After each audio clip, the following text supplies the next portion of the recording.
Voltamos à rádio. O Com a Faca Bem Afiada, em parceria com a RLX Rádio Lisboa, transmite todos os sábados, a partir das 18 horas, o comentário dos assuntos da semana. Com a Faca Bem Afiada.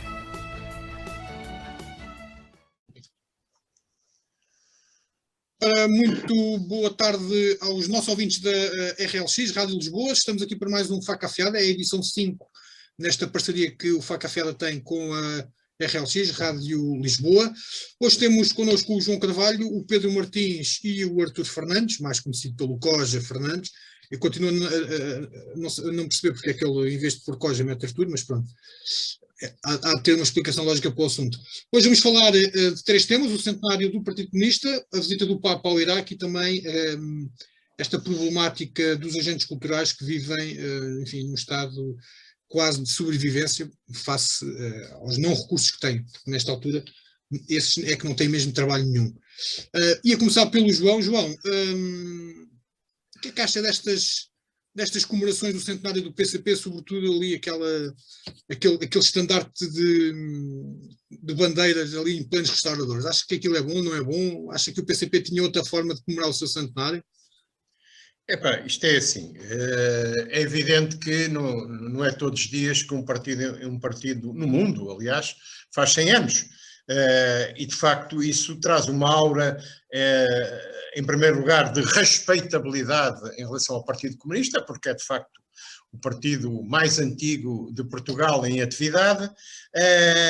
Agora, as maneiras como o Partido Comunista faz a sua propaganda tem mais a ver um bocado com as suas necessidades conjunturais e, aliás, todos nós observamos que em plena pandemia eles fizeram questão de fazer uma data de coisas, desde comícios, o 1º de Maio, que embora fosse da CGTP tem muito a ver com o Partido Comunista, como todos sabem, a festa do Avante e agora as comemorações dos 100 anos.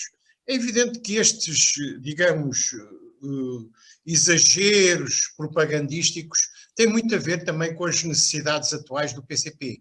Não nos esqueçamos que eu gostava depois de abordar isso um pouco mais para a frente, em relação ao período histórico que se atravessa em Portugal relacionado com o PCP. Eles precisam de se afirmar, cada vez têm mais necessidade de afirmação. E aquilo que, por um lado, se pode ver como alguma arrogância, algum sentido de não, digamos, corresponder àquilo que é uma normalidade em termos de pandemia, que eles estão sempre, que nos parece, pode parecer que estão sempre a querer furar, eles têm a ver também com a sua sobrevivência. Não nos esqueçamos que vem aí um ato eleitoral autárquico que é importante sobremaneira para o PCP, atendendo àquilo que já aconteceu no passado. E, portanto, todas estas manifestações que nos parecem exageradas são, de facto, temos que as ver como uma necessidade de afirmação do partido e de tentar não cair na irrelevância. E isto, de facto, para eles é muito importante. Mas eu já agora, que estou no uso da palavra, gostava de salientar em relação a esta questão do PCP, que a sua história é de facto uma história riquíssima e de facto isto é um património de Portugal. É um património de Portugal. A história do Partido Comunista, feita por portugueses, é um património de Portugal. Não nos esqueçamos que, efetivamente, eles surgem como um desejo dos elementos mais revolucionários em Portugal a seguir à Revolução de Outubro na Rússia, que imediatamente, digamos, se expandiu em termos da criação da Internacional Comunista, no sentido de levar também aquilo que se conseguiu na Rússia, levá-lo também para fora da Rússia, não é? E nessas circunstâncias, alguns elementos, na altura eram uns quantos anarquistas, uns membros do movimento maximalista português, portanto os elementos mais à esquerda resolveram fundar o Partido Comunista Português em 1921, precisamente no dia de hoje. Mas, claro, depois a história do PCP é uma história muito rica, com diversas peripécias, por um lado internas e, por outro lado, externas, acompanhando a evolução da União Soviética, do Partido Comunista da União Soviética e acompanhando também o movimento comunista internacional. É preciso ver que essas peripécias começam logo com o primeiro secretário-geral, que é o José Carlos Rates, que foi eleito em 1923 e que acaba expulso logo em 1925 e acaba por aderir à União Nacional de Salazar. Portanto, o primeiro secretário-geral do Partido Comunista acabou por se transformar num salazarista. Bom, mas essa história tem um bocado também a ver com todos os partidos no seu início têm algumas perturbações, mas logo em 1929 é eleito o primeiro secretário-geral verdadeiramente comunista e que conta, efetivamente, para a história do Partido Comunista, que é o Bento Gonçalves, que era um operário da Lisnave, e que, digamos, inicia o período, é mais ou menos coincidente com o Estado Novo, com a criação do Estado Novo, em 1926, tanto assim que ele em 1930 é logo preso pela primeira vez. E em 1931 Álvaro Cunhal entra para o PCP. A partir daí, a história, digamos, do PCP, principalmente a partir do final dos anos 30, começo dos anos 40, é uma luta entre duas tendências dentro do partido, uma protagonizada por Júlio Fogaça e outra protagonizada por Álvaro Cunhal. Júlio Fogaça foi durante muitos anos, depois das prisões de Bento Gonçalves e de muitos elementos do secretariado, foi durante muitos anos o verdadeiro secretário-geral do Partido Comunista. E depois tudo isto entronca com o fim da Segunda Guerra Mundial e a necessidade que a União Soviética teve de realinhar as suas tendências com a criação, portanto, com o 20º Congresso do Partido Comunista da União Soviética, que foi em 1957, e instaurou a solução pacífica da transição para o socialismo. Digamos que os partidos comunistas teriam que ser vistos não como elementos que necessariamente teriam que evoluir pela força para o comunismo, como aconteceu na Rússia, mas utilizando os meios que os países tinham à sua disposição. É claro que isso aconteceu logo também no Partido Comunista em 1957, com o 5º Congresso que foi no Estoril, em que também adotaram essa forma da transição pacífica para o socialismo. O que é que isto implicava em termos práticos? Em termos práticos implicava que a partir dessa data o Partido Comunista começou a tentar influenciar os elementos mais democráticos da sociedade portuguesa para organizar aquilo que depois chamou as frentes. As frentes eram aquelas organizações criadas, influenciadas pelos partidos comunistas, que agregavam elementos não comunistas na sociedade, mas que tinham um objetivo comum, que era ir para a democracia, inverter regimes ditatoriais, e, portanto, começaram-se a criar, foi o MUD, o Movimento de Unidade Democrática, depois as campanhas de Humberto Delgado e de outros elementos, mas internamente o PCP sempre numa luta interna, porque havia elementos como o Júlio Fogaça, que foi, portanto, o secretário-geral durante muitos anos, Álvaro Cunhal só eleito secretário-geral em 1961, queriam protagonizar uma maior abertura do Partido Comunista e Álvaro Cunhal continuava muito agarrado ao marxismo-leninismo, que aliás manteve sempre até a sua morte. Depois, efetivamente, há aqui o episódio em que o Júlio Fogaça, que era homossexual, foi preso na Nazaré quando estava numa pensão com um amante. Inicialmente a PIDE até nem se apercebeu, ele foi preso por atentado ao pudor e só quando o levaram para a prisão e começaram a ver a biografia dele é que perceberam que tinham preso o secretário-geral do Partido Comunista.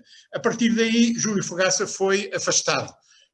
E esta é uma história também curiosa, os comunistas portugueses dizem que ele foi afastado porque pôs em perigo a estrutura do partido. Outras pessoas, nomeadamente alguns historiadores, dizem que ele foi afastado porque era homossexual e o Partido Comunista não estava muito aberto nessa altura às questões dos direitos dos homossexuais. Bom, mas isto é um fait divers. O que é facto é que depois do 25 de Abril, entretanto, há aqui duas cenas que fazem parte da história do Partido Comunista e que são um património também do Partido Comunista, que são duas fugas de prisões que eram dignas de figurar naqueles filmes das invasões célebres, que é a fuga de Álvaro Cunhal de Peniche com mais uns quantos para um submarino soviético, o submarino russo que conseguiu chegar mesmo quase até às praias de Peniche, e a fuga de outros elementos em 1961 no carro blindado de Salazar da prisão de Caxias, que são duas fugas espetaculares que puseram o regime perfeitamente à nora em relação a isso, como é que o Partido Comunista conseguiu organizar isso. A fuga de Peniche significa que em 1961, para a Rússia mandar um submarino buscar um secretário-geral de um partido comunista, que aliás é de um país pequeno como Portugal, significa que Álvaro Cunhal tinha muita importância para a União Soviética e aquilo que ele estava a fazer, porque não nos esqueçamos que em Espanha dominava também uma ditadura franquista, etc. E, portanto, isto para eles era exemplar, porque eles queriam cravar um espinho no seio dos regimes mais ditatoriais que existia na Europa. Esta questão do 20º Congresso do Partido Comunista da União Soviética teve evoluções na Europa, porque alguns partidos que não, o Partido Comunista de Álvaro Cunhal, alguns partidos evoluíram para o eurocomunismo, transformaram-se e pura e simplesmente desapareceram. Vocês hoje não têm partidos comunistas com relevância, são perfeitamente irrelevantes, nem em Espanha, nem em França, nem em Itália, nem na Inglaterra. Portanto, este preço que o Movimento Comunista Internacional pagou pela sua abertura, digamos, foi demasiado pesado. Álvaro Cunhal aí teve razão, do ponto de vista do Partido Comunista, porque manteve-se sempre arraigado, e hoje em dia, claro, podemos dizer, ele está arraigado porque eles conseguiram ganhar grandes bases de apoio na cintura operária das grandes cidades, no Alentejo, e por isso mantiveram sempre com alguma relevância. Só que a coisa não aconteceu internamente, aconteceu externamente, com a história da geringonça. E por aqui me fico para já. Muito bem, isto foi uma verdadeira lição de história sobre o nascimento e a implantação do Partido Comunista. Pedro, tu nas tuas redes sociais também já referiste, já fizeste um post sobre esta situação, tal como o João Carvalho, tu também respeitas muito a existência de um partido com 100 anos, mas no teu caso até achas um bocadinho exagerado aquilo que se está a passar. Ou melhor, eu não estou a dizer que achas, estou-te a perguntar se achas um bocado exagerado esta questão da comemoração ou se justifica por tudo aquilo que o João Carvalho referiu mesmo agora. Bom, antes de mais, cumprimentar os colegas aqui de painel e de comentário, cumprimentar também todos aqueles que nos ouvem na RLX Rádio Lisboa, e eu, antes de responder à tua pergunta, queria deixar aqui um apontamento positivo, porque temos uma nova campeã europeia de lançamento do peso, a Auriol Dogmo, que parece que se calhar até nem tem nada a ver com este tema do centenário do PCP, mas também teve ali o que eu chamaria também um fight diver, que foi o levantamento, foi o cantar do hino, o cantar da portuguesa, com de facto o punho bem levantado. Não sei se isso foi inocente ou se de facto tem alguma coisa a ver também com o centenário do PCP. Dizer também, e antes, e para que fique muito claro, deixar desde já os parabéns ao Partido Comunista Português pelo seu centenário, porque de facto não é uma data que se comemora muitas vezes, e eu ponho até dúvidas se haverá algum partido que consiga ter tanta longevidade como teve o PCP. Depois de dizer que estou esmagado, depois de ter ouvido o João Carvalho, estou esmagado por esta parte histórica e até cronológica que nos foi aqui deixada. E foi como disseste, eu já tive a oportunidade de ontem deixar algumas palavras na minha página das redes sociais e dizer que se calhar por defeito académico e por defeito de formação académica, eu sou licenciado em Ciências Políticas, tenho um grande respeito por todos os partidos e por todos aqueles que de alguma forma lutam pela melhoria das comunidades, pela melhoria das sociedades e no caso do PCP e de outros, também por aquilo que fizeram pela democracia. Porventura, tenho um respeito ainda mais sublinhado pelo Partido Comunista Português. Para já porque continua a chamar-se Partido Comunista Português, quando, como o João Carvalho referiu, um pouco por esse mundo fora e essencialmente pela Europa, depois da queda do muro de Berlim, assistimos à queda dos partidos comunistas, um pouco por essa Europa fora, não só pelo seu desaparecimento mesmo, ou então por uma tentativa de se reafirmarem com outras siglas e com outros nomes. Mas o meu respeito vem mesmo daí, vem pela longevidade pela longevidade deste partido, pela sua história, que é uma história que, quer possamos concordar ou não, é uma história muito rica, por nunca terem desistido de lutar, e acho que é sempre respeitável um partido que sobrevive à clandestinidade, com também tudo aquilo que os seus militantes sofreram e nunca desistiram, pelo seu contributo para e até ao 25 de Abril, e respeito muito, diria quase um líder espiritual do Partido Comunista Português, e pela pessoa e pela figura e por tudo aquilo que representava, que foi o Álvaro Cunhal, que quem teve a oportunidade de o conhecer, eu não tive politicamente essa possibilidade, mas quem teve a possibilidade de contactar com ele, o que transmite é que era de facto uma figura ímpar, uma figura única, daquelas que enchem uma sala por muitos milhares de pessoas que ali estejam. Agora, é com mesmo esse respeito que também tenho aqui uma série de discordâncias. Tenho discordâncias na praxis política, na sua ideologia e naquilo que pretendem atingir, na sua ortodoxia, em tudo aquilo que tentaram fazer e que tentaram implementar em Portugal a nível de regime político depois do 25 de Abril, e não vou dizer que tenho uma discordância extrema relativamente à forma como estão, de um ponto de vista mais público, a tentar comemorar o seu centenário, porque compreendo, tal como o João Carvalho referiu há pouco, eu também compreendo esta necessidade de afirmação e de fazer prova de vida, aproveitando o centenário para fazer isso mesmo, mas também não tenho, pronto, uma concordância relativamente a essa forma, e acho que eu, por exemplo, ontem comecei o meu texto a dizer que eu as festas faço na minha casa e decoro a sala da forma como eu quiser, mas é porque estou em minha casa, ou seja, não vou decorar a sala dos outros, nem comemorar o meu aniversário na sala dos outros. E, portanto, acho que havia formas menos impositivas, mais proporcionais e mais adequadas do PCP iniciar as comemorações do seu centenário. Mas também, como o João Carvalho disse, eu também acho que não é, de todo em todo, não é inocente. Há aqui, de facto, uma necessidade de expressar toda uma simbologia agregada ao Partido Comunista Português, e por isso a utilização das bandeiras em locais de grande visibilidade. Eu, para já, o que sei, está pelo menos na Praça dos Restauradores e na Ponte de Vila Franca de Xira, que até são dois locais que eu acho até estranhos.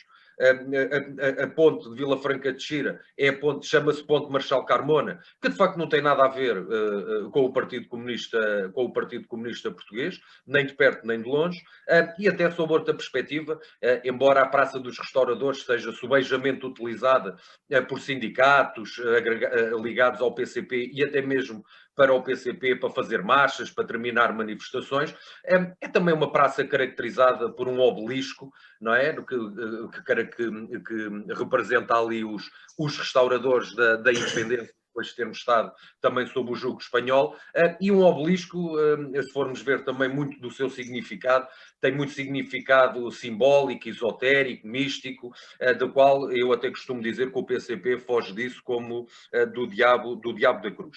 Agora, sendo um bocadinho mais pragmático, e onde é que vem esta minha discordância? A minha discordância vem pela inexistência de uma resposta a uma pergunta simples, que é: até quando é que as bandeiras vão estar hasteadas?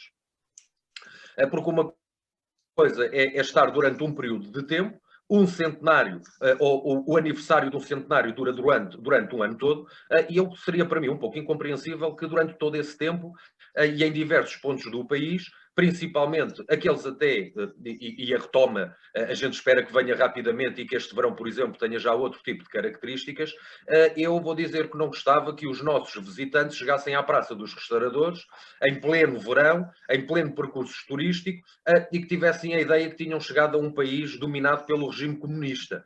Portanto, eu acho que depois de ter visto aquilo em fotografias, o meu primeiro pensamento é quando é que se vai fazer as marchas militares que estamos habituados a ver na China e na Coreia do Norte, e como víamos no antigo regime soviético. E, portanto, eu compreendo que há esta necessidade de afirmação, até porque estamos em ano de eleições autárquicas. Sabemos que depois da geringonça o Partido Comunista Português tem vindo a perder votos em todas as eleições e, portanto, é para eles, e nós já analisámos essa questão aqui, é fundamental que nas próximas eleições autárquicas o Partido Comunista Português cresça, ou que pelo menos mantenha a implementação nacional que tem hoje, e eu acho que isso tem a ver com esta forma de comemoração. Pelo menos há aqui uma certeza que eu fico.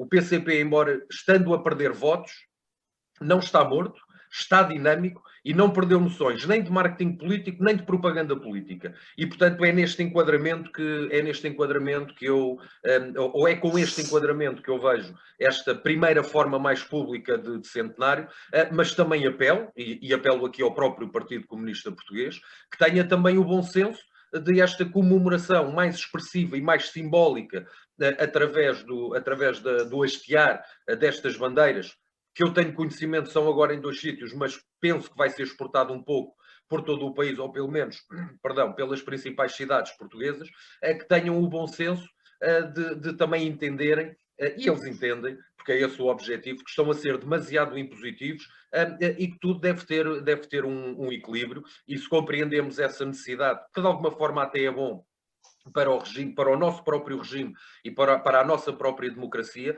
tudo tem um início, tudo tem um começo, tudo tem um meio, mas tudo tem que ter um fim, e portanto também se espera que esta expressão mais pública desta comemoração tenha um fim, eu não diria relativamente rápido, mas portanto que esta matéria seja vista com bom senso, não só pelo Partido Comunista Português, como também pelas autarquias, porque são elas que gerem os respectivos territórios e nós não estamos sob a égide de um regime autoritário, e às vezes é o que parece, com toda aquela expressão simbólica das bandeiras hasteadas. Sim, senhora. Bem, o Coja teve aqui um problema, ele caiu. Vamos lá ver se ele se levanta. Não da cadeira. Exato, mas depois ele faz quando regressar, faz aqui uma participação focando 2 temas ao mesmo tempo. Vamos passar então para outro tema. E outro tema que marca a atualidade internacional tem a ver com esta visita do Papa ao Iraque. Para uns é um ato de coragem, para outros é um ato de risco. João, o que acha? É o mesmo ato de coragem? Olha, entretanto o Costa já cá está, mas a gente não, mas passa a ele o que é que ele tem a dizer, porque já agora penso que é para falar toda a gente de tudo. Então diz-me lá, tu caíste, levaste um trambolhão, estás bem não? Desculpa. Estás bem não? Desculpa, caí e parece que voltei a levantar-me. É tipo o PCP, que cai várias vezes, mas levanta sempre. Pá, é assim, eu acho que o PCP, antes de mais, cumprimentar os ouvintes, aqui o painel,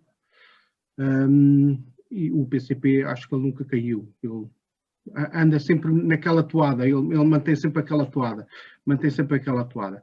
Mas antes de começar a minha intervenção, queria deixar aqui uma mensagem em relação ao falecimento do Quintana. Pronto, que acho que foi que devemos dar aqui esta relevância. Agora, voltando aqui à questão do PCP, é difícil eu começar a falar alguma coisa depois daqui dos 2 colegas terem feito estas 2 exposições, embora um bocadinho do final do Pedro eu já não consegui apanhar, porque entretanto estava estatelado no meio do chão, mas pronto. Agora, é assim, o Partido Comunista para mim, como já disse o João e o Pedro, é uma instituição histórica e tem um património histórico que não pode ser apagado. Aqui em Portugal está-se a envergar por se apagar o passado e reescrever histórias. Acho que o Partido Comunista é um partido que devemos preservar a sua história, porque de facto ela faz parte do nosso país e a importância que ele teve e ainda tem. Agora, eu acho que o Partido Comunista manteve sempre a coerência. Pronto. Eles sempre tiveram aqueles princípios, outros tentaram se adaptar e acabaram por morrer, e portanto, se calhar a maior crítica que as pessoas fazem é precisamente por eles são uns antiquados, não passam do mesmo. Mas no fundo, se calhar, essa é a maior arma deles, é precisamente a coerência. Enquanto chegam aqui uns aventureiros que aparecem aqui com umas bandeiras e com umas coisas, e isto é tudo mantido durante algum tempo, e depois no fim desaparecem, são aglutinados, e afinal aquilo não foi nada. E eles continuam cá há 100 anos, e têm altos e baixos. Não digo que tenham caído e se tenham levantado, mas têm altos e baixos. E agora, se calhar, estão numa fase baixa. E quando aqui há algum tempo atrás Eles eram os radicais, agora comparando com o que nós estamos a ver no panorama político, eles já começam a ser meninos de couro em relação a outros movimentos e outros partidos que nós fomos por aí, que esses são realmente radicais e fundamentalistas. Eu se calhar aprecio isso no Partido Comunista, é a sua coerência e sempre fiéis às suas ideias, independentemente do que se passa à sua volta. Em relação às comemorações, em termos de pandemia e a atividade que eles têm mantido, eu compreendo a situação deles, porque é o partido e estamos em pandemia e como outras figuras políticas têm dito, a democracia não pode parar e as pessoas têm que... Agora, realmente não... Eu acho que aquilo que foi organizado, tenho muitos amigos comunistas e mesmo ligados a isto, que estiveram na festa do Avante e que garantiram que aquilo foi tudo respeitado, a segurança, a higienização, tudo o resto. Eu acredito isso perfeitamente, que não foi por ali que aconteceu contágios, nem focos de contágio. Agora, há uma coisa que não cai bem. E à mulher de César não lhe basta ser, tem de o parecer. E não cai bem para todos aqueles que confinaram e que fizeram sacrifícios e veem um partido a fazer isso. E eu percebo essa parte. Muito que eles possam dizer, nós tivemos tudo e foi tudo que correu bem, vocês é questão a querer arranjar problemas, estas coisas e este tipo de retórica. De facto, eu acho que sim, que correu tudo bem e que eles fizeram tudo muito bem. Só que não cai bem, não fica bem numa situação destas. Mas pronto, eu ressalvo esta coerência e eles manterem sempre a sua maneira. Agora, estragaram tudo nesta última fase, quando começam a alinhar-se com o governo PS.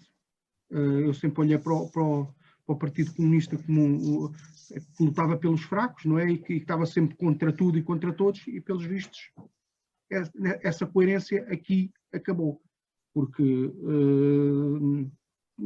custa-me um bocado ver o Partido Comunista alinhado com o governo, principalmente com este governo e com este primeiro-ministro. E não me quero alongar muito mais sobre isto. Liga o teu microfone. Exatamente, estava aqui a falar para o boneco e não estava a ouvir. Estava a dizer... Para o boneco? Para os bonecos, neste caso, para os bonecos. João, questão do Papa, a visita ao Iraque é um ato de coragem ou é um ato de risco? Se calhar as duas coisas. Para já duas notas. A primeira para me penitenciar porque entrei à maluca e não cumprimentei ninguém, não é? Portanto vai ser agora à meio. Vou cumprimentar o Pedro, o Artur e o David e os nossos ouvintes. E só uma pequena nota em relação ao Partido Comunista, porque eu há bocado não me referi e acho que nenhum dos outros elementos também referiu. O Partido Comunista, além do mais, tem um problema de renovação. Infelizmente, uma parte dos seus militantes já estão nos cemitérios e a juventude atual, em termos de renovação, a coisa está complicada. Vocês vejam só quem foi o candidato do Partido Comunista à Câmara Municipal de Lisboa nas últimas eleições. João Ferreira. Quem foi o candidato do Partido Comunista na lista para os eurodeputados? João Ferreira. Quem foi o candidato do Partido Comunista para as presidenciais? João Ferreira. Quem vai ser o candidato do Partido Comunista para a Câmara Municipal de Lisboa? João Ferreira. Quem vai ser provavelmente o próximo secretário-geral do Partido Comunista? João Ferreira. Epá, se isto não diz nada, eu penso que isto diz tudo. De facto, tem um grave problema de renovação. E nós em Odivelas também sentimos isso. Atenção, nós em Odivelas também sentimos isso. E não me quero alongar mais, porque isto aqui já depois tem a ver com outras coisas. Em relação ao Papa, pois bem, é de facto um ato de coragem.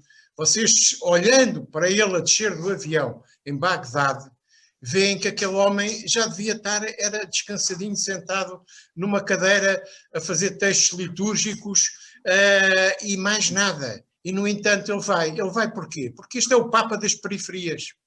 Este é o Papa das periferias. É o Papa dos excluídos, dos pobres, das mulheres vítimas de violência doméstica, dos imigrantes. Portanto, este é o Papa que se preocupa com coisas que, efetivamente, a Igreja tem alguma dificuldade em trazer, não em preocupar-se, porque a Igreja tem muito trabalho nestes campos, mas em assumir a nível de superestrutura, a nível de superestrutura. Por isso este Papa é muito preocupado com os privilégios dos cardeais e daquelas altas figuras da Cúria Romana que vivem em grandes carros, fazem grandes almoçaradas e até alguns até acumulam bens. Este é um Papa dos pobres, das periferias. E é uma periferia aqui que estava abandonada, que são os cristãos e os povos em geral desta região do Médio Oriente, principalmente do Iraque e da Síria, que foram assolados por guerras sucessivas que, em relação aos cristãos, têm um conjunto de igrejas não no sentido de edifício, mas no sentido de comunidades, de igrejas muito próprias e que por acaso até são das mais antigas do cristianismo, são aquelas que estão mais perto dos sítios onde andou Cristo e onde andaram os primeiros apóstolos. E por isso o Papa tinha que lá ir, tinha que dar força àquelas pessoas. Os cristãos caldeus, que são a maioria dos cristãos do Iraque, diminuíram para quase um terço. Uns dizimados pelo Estado Islâmico, outros obrigados a emigrar e a viverem em campos de refugiados, e portanto isto reduziu-se drasticamente. E portanto o Papa tinha que lá ir, de facto. Isto é uma periferia de gente perseguida, de gente que vive com grandes dificuldades, e já agora dizer que, efetivamente, estas igrejas são as igrejas mais antigas que têm mais ligação, nomeadamente a Igreja Ortodoxa Síria, que é uma igreja que vem da sede de Antioquia, que é uma região do sul da Turquia, e que tem atualmente sede em Damasco, que é uma comunidade muito difundida na Síria, e que tem uma parte, estas igrejas, ao longo das peripécias dos diversos concílios que a Igreja teve, com a afirmação de dogmas que depois não eram aceitos, estas igrejas, umas estão ligadas a Roma, mas têm grupos dentro dessas igrejas que, ao longo dos séculos, principalmente nos séculos XVI e XVII, geraram dissidências que depois ligaram a Roma. E, nomeadamente, existe, portanto, no Iraque, a maior igreja cristã é a Igreja Católica Caldeia, que ainda utilizam na sua linguagem o aramaico, que era a linguagem de Cristo, e que, digamos, neste momento chegou a ter 600 mil elementos e neste momento está reduzido a 200 ou 300 mil que vivem com grandes dificuldades. E também a Igreja Siríaca, que tem origem, digamos, na Síria, mas que tem muitos elementos fugiram para campos no Iraque, e também tem uma parte que não é ligada a Roma e tem outra parte que está em comunhão com Roma. E, portanto, estes grupos precisavam, digamos, também de receber o Papa. E, portanto, as razões da ida do Papa são três. Primeiro, estar com estes cristãos e com estas igrejas muito antigas. Lembre-se que nunca nenhum Papa foi ao Iraque. E, por outro lado, tratar do ecumenismo. O Papa tem no seu programa um encontro com o Ayatollah Sistani, que é digamos, o Ayatollah xiita. É preciso dizer que no Iraque a população divide-se entre xiitas e sunitas, mas a maior parte são xiitas. E este Ayatollah é muito importante, porque, de facto, além de ser opositor do Ayatollah Khomeini do Irão, este Sistani também é iraniano, mas vive no Iraque, e além de ser opositor, é, digamos, um grupo muito importante, porque os xiitas são aquela versão do Islão que não é violenta, portanto, que tem manifestações pacíficas. Houve pessoas já que relataram que, sendo eles descendentes de Fátima, a filha de Maomé, já os viram em Fátima, inclusivamente. E, portanto, é muito importante esta versão. Quando o Papa, aqui há uns anos, foi ao Líbano, onde um dos partidos mais importantes é o Hezbollah, que é de influência xiita, pois o Hezbollah pôs a população toda na rua a saudar o Papa, não é? Bem-vindo, Francisco, etc. E, portanto, os xiitas têm uma capacidade de liderar o ecumenismo por parte do Islão, que é mais difícil em relação aos sunitas. E, portanto, isso também é importante. Com a pandemia, digamos, as iniciativas ecuménicas afrouxaram, para não dizer passaram ao estado de zero. E, portanto, o Papa quer também reatar, com esta visita ao Iraque, esta relação ecuménica com o Islão. E, em terceiro lugar, apoiar também o trabalho da Igreja Católica, que embora enquanto Igreja Católica Romana, enquanto Igreja, tanto no Iraque como no Síria, é residual, no entanto tem trabalho. Porquê? Porque tem ordens religiosas que se dedicam especialmente a partir da Terra Santa, que se expandiram para a Síria e para o Iraque e fazem um importante trabalho assistencial. Basta dizer que as mais importantes escolas, tanto no Iraque como na Síria, são escolas católicas geridas por estas ordens religiosas. E os muçulmanos até respeitam isto. Há muitos países muçulmanos em que o único acesso que os jovens têm são através das escolas corânicas, mas as escolas corânicas apenas dão formação religiosa. Eventualmente ensinam-nos a ler e a escrever, mas depois não passam, digamos, de uma espécie de seminários. As escolas generalistas, neste momento, tanto no Iraque como na Síria e em muitos outros países muçulmanos, e até em alguns impensáveis, como por exemplo em Omã, etc., em que o próprio sultão pediu ao Papa para mandar para lá uma ordem religiosa para fundar uns colégios, até mesmo em Portugal. Quem quiser, digamos, ter os filhos numa escola em que saiba que são defendidos os valores morais e éticos, os muçulmanos metem os filhos nas escolas católicas em Portugal. Não tem problema disso. Porque são, pelo menos em termos de moral e de ética, ninguém foge a uma linha, não é? E, portanto, o Papa vai também visitar essas freiras e esses frades que foram muito perseguidos pelo Estado Islâmico, foram mortos pelo Estado Islâmico, mas não fugiram. Continuaram lá, mesmo em muito pouco número, a tratar das crianças, a tratar dos velhos, a gerir as suas escolas. E por isso esta visita é também importante por causa disso. Já estava a cometer outra vez o mesmo erro que era não ligar o microfone. Pedro, também para ti a importância desta visita do Papa sobrepõe-se ao risco que ele corre? David, olha, eu antes de mais queria só deixar aqui dois apontamentozinhos ainda sobre o PCP.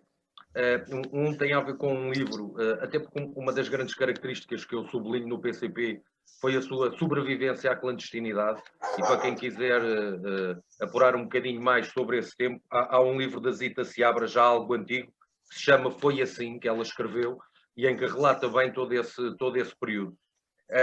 E depois tinha aqui também um apontamento sobre o João Ferreira, mas vamos deixar isso para outra oportunidade. Em relação à visita do Papa ao Iraque, concordo com tudo o que o João disse, principalmente a parte inicial, não tanto esta parte mais histórica que não domino tanto, mas dizer que acho que se, por exemplo, o Papa João Paulo II deixou de facto uma marca, se o Papa Ratzinger também deixou de alguma forma a sua marca, nós estamos perante o atual pontífice como um ser único, na minha opinião. É um ser único, é um ser extraordinário, como Papa, com a escolha que faz das visitas e dos territórios que quer visitar, e consta que este território ele fazia questão, e há já muito tempo fazia questão de visitar, e depois do ponto de vista pessoal é de uma coragem ímpar e de uma singularidade ímpar. É de uma coragem porque estamos a viver, o Papa tem a idade que tem, estamos a viver um período pandémico, num país que provavelmente não reunirá e não reúne todas as condições, quer a nível sanitário, quer a nível de segurança, todas as condições para receber o Papa. Eu acho que é uma visita onde o Papa põe a sua própria vida em risco. Relembro que ainda há meia dúzia de dias ou de semanas houve um ataque americano, e que consta que desde novembro até hoje, em todos, tem havido atentados e violência praticamente com alguma regularidade. Não é de facto um país pacífico, é um país muito fragmentado, é um país onde os cristãos têm sido permanentemente perseguidos, e temos um Papa que vai fazer esta visita, na minha ótica, sobre duas perspectivas, como peregrino e como penitente. E eu revejo isto muito nas suas frases de paz, quando ele diz calem as armas, e na sua primeira intervenção pede desculpa. Portanto, tem uma postura bastante conciliadora, embora seja também uma viagem, a meu ver, com um caráter e com um simbolismo não só religioso, mas também político, mas é, acima de tudo, uma visita de paz. É uma visita onde ele, até pelos locais que decidiu visitar nestes 3 dias, onde eu acho que pretende não só fazer este socorro que o João falava à comunidade cristã, mas também que promove os encontros e o diálogo entre as diversas religiões, ou seja, o diálogo ecuménico, portanto, tirando o território em si e toda a simbologia que aquele território tem para as religiões monoteístas, os objetivos acabam por ser os mesmos que nós conseguimos sublinhar e rever ao Sumo Pontífice desde o início do seu pontificado. É de facto uma mensagem de paz, de diálogo, de tolerância e de calar as armas num país que tanto martirizado tem sido pela violência, pelo Daesh e pelo Estado Islâmico. Parece-me relevante a visita que ele irá fazer a Mossul, que foi um bastião, como sabemos, do Daesh, e, portanto, cuja população foi muito martirizada, e a visita que fará ao Ayatollah Ali Sistani, que, como disse o João, é tal como o nosso Papa Francisco, alguém mais moderado e alguém onde o Papa também tenta trazer um bocadinho para debaixo deste foco e da sua visita, exatamente para sublinhar essa tolerância e essa faceta mais moderada do Ali Sistani. Portanto, não sei se tenho muito mais a dizer sobre esta visita. É de facto uma visita muito arriscada, até com risco da própria vida do Sumo Pontífice, mas é, acima de tudo e como sempre, uma visita de paz,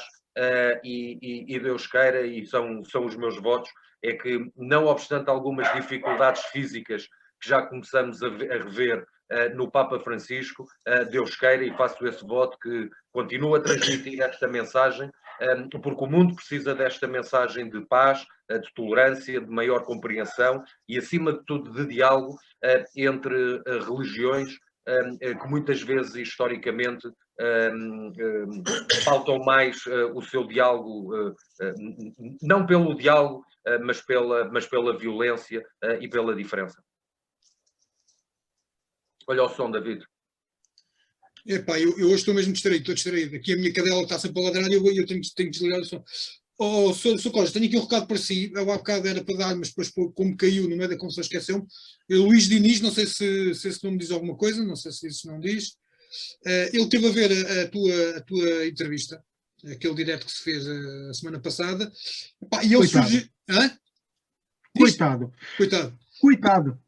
é o Luís Diniz. E ele manda aqui uma mensagem que é o seguinte: epá, gostei imenso de ouvir a entrevista do Coja, e gostava que ele fizesse um programa sobre metal para desmistificar o facto de não ser só ruído e barulho. Portanto, fica aqui o repto. Boa ideia.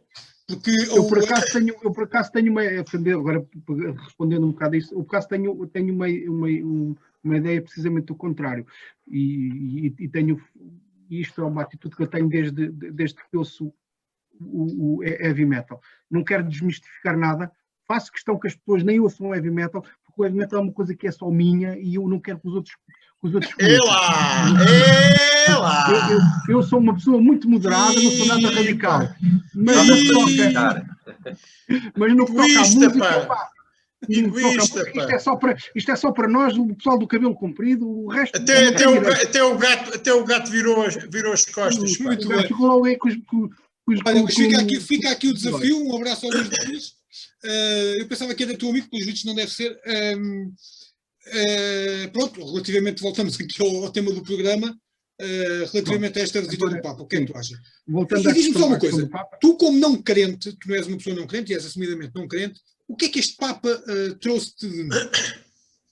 pois eu ia começar precisamente por aí, fazer aqui já um ponto prévio, assumindo já que não sou crente, não sou religioso e nem quero entrar muito por aí porque, pronto, as pessoas podiam nem gostar das minhas opiniões em relação a isso, mas pronto, fico-me por aqui, não sou religioso e quando digo não sou religioso, não acredito em nada superior a isto. Eu lembro-me que há uns anos, quando o Saramago morreu, estava a ver uma entrevista da Pilar Del Rio e a dada altura o entrevistador diz assim, mas vocês um dia vão se encontrar, vão se encontrar. E ela com um ar completamente sério e frio disse, não, nós nunca mais nos vamos encontrar. Pronto, e eu também não acredito nisso.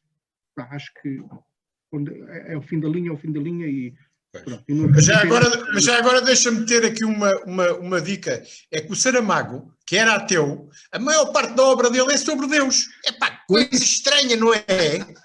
Exato. Eu também acho que é muito fácil, criticar e bater nos católicos. Quando se metem com outras religiões já é diferente, já são muito poucos. Portanto, às vezes as pessoas têm muita coragem e isso aí eu tenho que dar uma palmatória e falo isto porque na música do heavy metal onde ouço as coisas têm muito em termos disso e batem muito nos católicos e isto e aquilo, mas depois é muito fácil bater nos católicos e começa a ser até no cristianismo, mas acho que é fácil demais. Mas pronto, e agora voltando à conversa, eu tenho uma grande simpatia por este Papa. Não é por uma questão de religiosa, é uma questão de atitude e as coisas.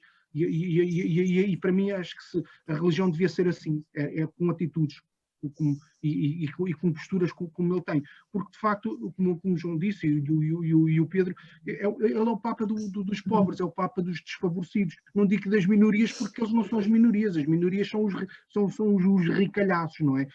Que eu acho que chegou um ponto em que a Igreja Católica parece que era só dos meninos bonitos de Cascais e de fato e gravata, isto era coisa ao domingo, vamos todos fazer um ritual, portanto, e estas coisas irritam-me um bocado.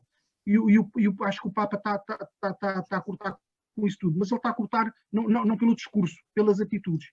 E nós devemos olhar para as atitudes dele.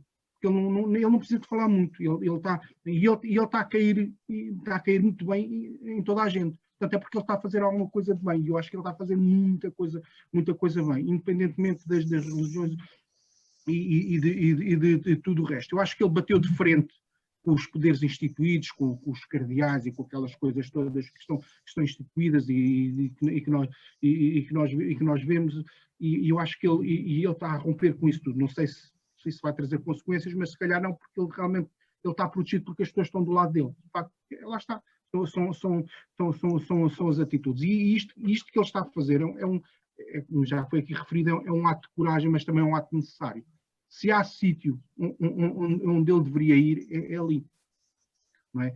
Por todas e mais algumas razões, todas bem enumeradas aqui pelos colegas. Portanto, eu tenho uma grande simpatia e acho que vou fazer uma t-shirt com a cara do Papa, porque acho que, de facto, e agora, sem ironias, realmente acho que é uma figura ímpar e ele vai ficar na história da humanidade e espero bem que assim fique, porque realmente as atitudes valem muito mais do que conversas, porque para mim a Igreja Católica chegou a um certo ponto que é conversa, os desfavorecidos, mas é só a opulência e essas coisas todas. E eu não queria também entrar muito por aí, que é para não ferir, porque irrita-me um bocado certo tipo de coisas. E o Papa está acima disto tudo. De facto, o Papa simboliza mesmo aquilo que justamente devia ser o cristianismo e pelas escrituras aquilo que Deus nos ensinou. Pronto, mas volto aqui a referir, não sou católico, nem sou religioso, mas o Papa, avante Papa. Avante Papa, muito bem. Epá, o Malta, já estamos com 49 minutos. Que ele é um Papa vermelho, não é? Que é um Papa vermelho ou um Papa comunista. Mas nós em Portugal tivemos um bispo vermelho, né? Que era o bispo de Setúbal, que foi considerado um bispo vermelho. Olha, eu vou sugerir uma coisa, nós já estamos com 49 minutos de programa, isto é para a rádio, portanto nós não podemos esticar muito porque aqueles 55 minutos são sagrados. E eu ia-vos dar 1 minuto e meio a cada um de vocês. Epá, e este tema da cultura ficaria para um próximo programa, porque acho que ele merece ter mais tempo, porque os agentes culturais que sofrem a bem sofrer, epá, não merecem serem só falados durante 1 minuto e meio, e por isso fica para o próximo Faca Afiada. É uma promessa que fica aqui feita, e dava então, começava pelo João Carvalho, 1 minutinho e meio para falar sobre aquilo que quiser, se quiser tocar ainda nesta questão dos agentes culturais, mas repetindo, fica já marcado para outro programa um debate sobre este assunto. Pronto, então, para me despedir dos meus companheiros aqui e dos ouvintes, esperar que continuem a cuidar, fiquem em casa, tenham boa saúde. A situação da cultura não precisa de muito tempo em termos de resumo, porque a situação da cultura é um problema crónico deste país, porque este país não tem uma política cultural. E a prova de que não tem uma política cultural é, de facto, para já veio a questão do orçamento para a cultura. Os desejados 1% do orçamento para a cultura nunca aconteceram neste país. E tanto fazia como secretarias de Estado, como ministérios, criticavam sempre o PSD porque nunca tinha um ministério, tinha uma secretaria de Estado. Mas o problema não está aí. De facto, o problema é que não existe uma política cultural. Porque a cultura é o daqueles campos em que, digamos, as pessoas, os atores, explodem em todos os sentidos, o que é uma riqueza enorme. A miríade de companhias, de grupos de teatro, de bandas, de orquestras que existem por todo o país, que são escolas também de cultura, e, no entanto, não estão completamente ao Deus dará. Sobrevivem aquelas que têm capacidades próprias, as grandes estruturas, do CCB, Casa da Música, a Gulbenkian, mas depois os pequenos precisam de uma política cultural, efetivamente, porque estão dependentes apenas de uma coisa, da bilheteira. Ora, isto, à mais pequena pandemia, quanto mais uma grande como a atual, vai tudo por água abaixo. E depois temos um Ministério da Cultura que atualmente faz caridade. Portanto, não apoia, faz caridade, arranja uns milhões aqui, uns trocos ali, e depois dá só a uns e não dá a outros. Ora, isto não é uma política cultural. Isto é caridade. E tenho dito. Muito bem, Pedro, apelo também ao teu poder de síntese, para falar também, se quiseres falar um bocadinho. Vou ser mesmo muito sintético em relação a estas questões culturais, porque eu acho que tem de facto muito que se diga, dava para 1, 2 ou 3 programas. Mas acho que tem sido de um dos setores mais martirizados, não só com esta questão pandémica, mas acho que tem sido um setor muito mal querido antes da pandemia e ao longo do tempo. Aliás, basta ver as percentagens, até a nível de orçamento, que são destinadas para o setor e para as áreas culturais, e portanto é um setor que faz falta. Eu não bebo cultura como muita gente bebe, mas já me começa a fazer falta alimentar a alma de outra maneira. Já me faz falta a criatividade que a cultura nos traz, os períodos de lazer, as emoções que nós sentimos quando vemos um espetáculo ao vivo, quando vamos a um teatro, quando vemos uma exposição de leitura, uma exposição de pintura, sobre quando temos contacto com as diversas facetas que a cultura pode ter. Vou cingir isto numa frase. Já nos faz falta desanuviar a cabeça. E a cultura e tudo aquilo que ela nos traz também nos ajuda a abrir horizontes e a fazer este desanuviamento que vos estou a falar. Quero deixar um apelo, não é? É que não se cometam erros do passado, e quero deixar um apelo muito àqueles promotores também de cultura, e agora vou-me cingir se calhar a uma cultura mais popularucha, como por exemplo os festivais de música, que provavelmente vão voltar a existir já se calhar este ano, e apelar a esses promotores que focalizem nos artistas nacionais do que nos artistas internacionais, que porventura vão dar muito mais bilheteira, vão dar muito mais aderência, mas nós agora temos é que ajudar os nossos, porque já percebemos que um dos problemas de quem trabalha na cultura é também a precariedade da forma como trabalha. e, portanto, hoje, não havendo bilheteira, não havendo espetáculos, também não têm a segurança que outras atividades e que outros profissionais de outros setores têm, porque ganham um bocadinho pelo trabalho que fazem. E se não trabalharem, não ganham. E isso é muito grave na nossa sociedade e é também algo que devemos, no futuro e rapidamente, tentar anular. E também aqui, deixar um apelo também às autarquias, porque também são promotores de cultura, também dinamizam os seus artistas locais, os seus pintores locais e, portanto, também as autarquias têm aqui uma palavra a dizer e um apelo a todos nós. Logo que possamos, vamos decididamente ajudar esta classe, vamos ao teatro, vamos aos museus, vamos ver um espetáculo ao vivo, vamos também fazer aquilo que nos compete a nós, porque nos faz bem à alma e está a fazer bem também à carteira e bem a muitas famílias que estão a passar situações que porventura muitos de nós desconhecemos e nem sequer nos passa pela cabeça as dificuldades. Sim, senhora Coja, para acabar, este é um tema que se calhar a ti diste um bocadinho mais, porque tu também deve ter amigos teus que estão a sofrer na pele aquilo que tanto o João como o Pedro referiram. O que é que tens a dizer? Tens 2 minutinhos para falar sobre isto. Não, eu vou ser muito breve, porque é como tu disseste, isto merece outro destaque e espero que se venha a dar. Isso, pronto, eu trabalho na cultura, embora sou funcionário público, trabalho na cultura, felizmente como funcionário público sou um privilegiado nesta questão na pandemia, porque pronto. Mas estou na cultura e realmente quando alguma coisa corre minimamente mal, uma coisinha, é logo a cultura que... Uma constipação é o suficiente para pôr tudo... Pronto, basta qualquer coisinha ali, parece que vai haver aqui uma coisinha, vamos logo fechar a torneira, é logo a cultura. E as pessoas esquecem-se de um povo, um país sem cultura, não sei depois como é que tudo o resto vem daí, mas pronto, não é nada palpável, portanto não dá votos, não dá coisa. Portanto, isto toca-me particularmente. E depois há esta parte humana dos profissionais da cultura, que realmente estão a passar são pessoas que, tirando as grandes figuras que nós vemos na televisão dos atores e das atrizes, de músicos e não sei o que acabam por ser uma minoria, há muitos atores, há muitos músicos, há muitos escultores, há muitos pintores que, coitados, têm que viver... Eu pessoalmente tenho o meu ordenado àquele dia ali, e eles não. Um mês faturam isto, no outro mês faturam aquilo, e tem que fazer uma ginástica. Nós pensamos todos que vivem todos em grandes mansões e as coisas não funcionam assim. E numa altura como esta, isto deve ser, nem quero imaginar. E conheço pessoas, como tu disseste, um dos meus sonhos era viver da música, ser músico não foi possível, mas se isso tivesse sido possível neste momento, não sei como é que estaria. E eu conheço vários amigos e realmente isto... Sabe, muitas pessoas, há taxistas, há cabeleireiros, há coisas que estão com a corda no pescoço, são estes, nem sei. Muito bem, ficamos então com esta nota de preocupação do Coja e de todos, e do João e do Pedro sobre esta questão da cultura. Nós vamos voltar a falar nela.